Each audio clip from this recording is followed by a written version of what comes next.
આકાશવાણી અમદાવાદ વડોદરા. હવે આપ ગાંધીનગર જિલ્લાનું સમાચાર પત્ર સાંભળશો, જેના લેખક છે દુર્ગેશ મહેતા.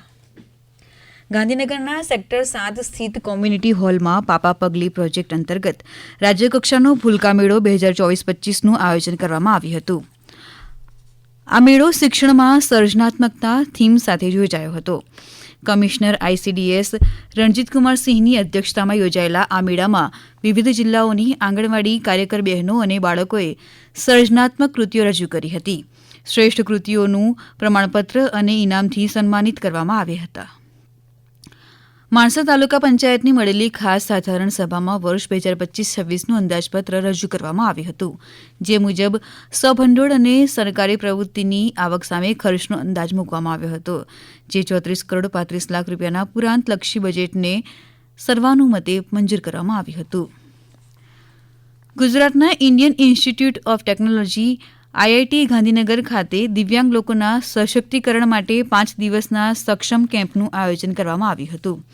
આ કેમ્પથી 600 દિવ્યાંગોના જીવન પર હકારાત્મક અસર થઈ હતી. સ્પાર્ક મિંડા ફાઉન્ડેશનના ચેરપર્સન સારિકા મિંડાએ જણાવ્યું હતું કે તેઓ એક એવું વિશ્વ બનાવવા માંગે છે જ્યાં ગતિશીલતા અને તકો સૌના માટે સુલભ હોય. ગાંધીનગરમાં કેન્દ્રીય ગૃહમંત્રી અમિત શાહના હસ્તે પેરા હાઈ પરફોર્મન્સ સેન્ટરનું ભૂમિપૂજન કરવામાં આવ્યું હતું. આ પ્રસંગે મુખ્યમંત્રી ભૂપેન્દ્ર પટેલ અને રમતગમત મંત્રી હર્ષ સંઘવી પણ ઉપસ્થિત રહ્યા હતા. આ સેન્ટર દિવ્યાંગ ખેલાડીઓ માટે એક મહત્વપૂર્ણ સુવિધા બનશે. તેમાં 12 આંતરરાષ્ટ્રીય રમતો માટે તાલીમ અને પ્રેક્ટિસની વ્યવસ્થા કરવામાં આવી છે. કેન્દ્રીય ગૃહમંત્રી અમિત શાહે ગાંધીનગરના ડભોડા ખાતે શાશ્વત મિથિલા ફાઉન્ડેશનના નવનિર્મિત ભવનનું લોકાર્પણ કર્યું હતું. આ પ્રસંગે મુખ્યમંત્રી ભૂપેન્દ્ર પટેલ અને રાજ્યસભા સાંસદ સંજયકુમાર ઝા ઉપસ્થિત રહ્યા હતા. ગૃહમંત્રીએ જણાવ્યું કે ગુજરાતના વિકાસમાં મિથિલાચલવાસીઓનો મહત્વપૂર્ણ ફાળો રહ્યો છે. મિથિલાની ભૂમિ પ્રાચીન કાળથી વિદ્વાનો અને જ્ઞાનની ભૂમિ રહી છે. તેમણે મિથિલાના મહાન વિદ્વાનો જેવા કે યાજ્ઞવલ્ક્ય, ઋષિ ગૌતમ અને મંડન મિશ્રનું યોગદાન યાદ કર્યું હતું. ગાંધીનગર કોર્ટમાં લોક અદાલતનું આયોજન કરાયું હતું. કોર્ટનું ભારણ ઓછું કરવાના હેતુ સાથે લોક અદાલતનું આયોજન કરવામાં આવે છે. ગાંધીનગર જિલ્લાની કોર્ટમાં એક દિવસમાં 8,592 કેસનો નિકાલ થયો હતો અને 73 કરોડ રૂપિયા ચૂકવવા આદેશ કરાયો હતો. જ્યારે GSRTC સામે ખાનગી કંપની દ્વારા કરવામાં આવેલા કેસમાં 46 કરોડ રૂપિયા ચૂકવવા હુકમ કરાયો હતો. મહાનગરપાલિકા દ્વારા સ્માર્ટ સિટી પ્રોજેક્ટ હેઠળ ગાંધીનગરમાં CCTV નેટવર્ક ગોઠવવામાં આવ્યું છે અને કમાન્ડ એન્ડ કંટ્રોલ સેન્ટરમાંથી સમગ્ર શહેરની માહિતી મળી રહેશે. હવે ગાંધીનગર મહાનગરપાલિકામાં સમાવિષ્ટ કરેલા 18 ગામોમાં નવા વિકસી રહેલા વિસ્તારોને પણ CCTV નેટવર્કમાં આવરી લેવાની કવાયત મહાનગરપાલિકા દ્વારા હાથ ધરવામાં આવી છે. આ માટેના 90 લાખ રૂપિયાના ટેન્ડરને સ્ટેન્ડિંગ કમિટી દ્વારા મંજૂરી અપાઈ છે. ગુજરાત વિધાનસભાના બજેટ સત્ર દરમિયાન ગાંધીનગરના ધારાસભ્ય સદસ્ય નિવાસસ્થાન ખાતે સ્વચ્છતા હી સેવા અભિયાન 3.0નો પ્રારંભ થયો છે.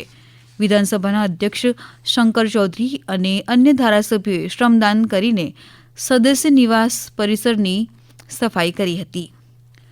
ગાંધીનગરના પ્રસિદ્ધ શ્રી ડભોડિયા હનુમાનજી મંદિરે આગામી 12 એપ્રિલે હનુમાન જયંતિની ભવ્ય ઉજવણી થશે.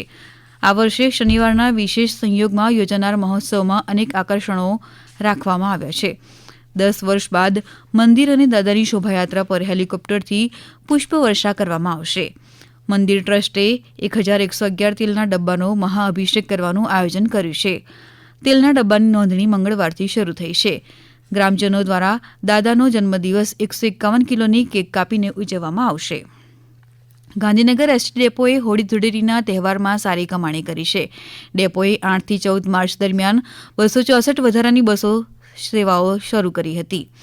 આ સેવાઓથી ડેપોની 18,68,000ની આવક થઈ છે. ગાંધીનગરમાં નોકરી અને ધંધા માટે અન્ય જિલ્લાઓમાંથી આવેલા લોકો તહેવારો દરમિયાન વતન જવા માટે એસટીનો ઉપયોગ કરે છે. હમણાં જ આપે ગાંધીનગર જિલ્લાનો સમાચાર પત્ર સાંભળ્યો, જેના લેખક હતા દુર્ગેશ મહેતા. આ પ્રસારણ આકાશવાણીના અમદાવાદ વડોદરા કેન્દ્ર પરથી કરવામાં આવ્યું.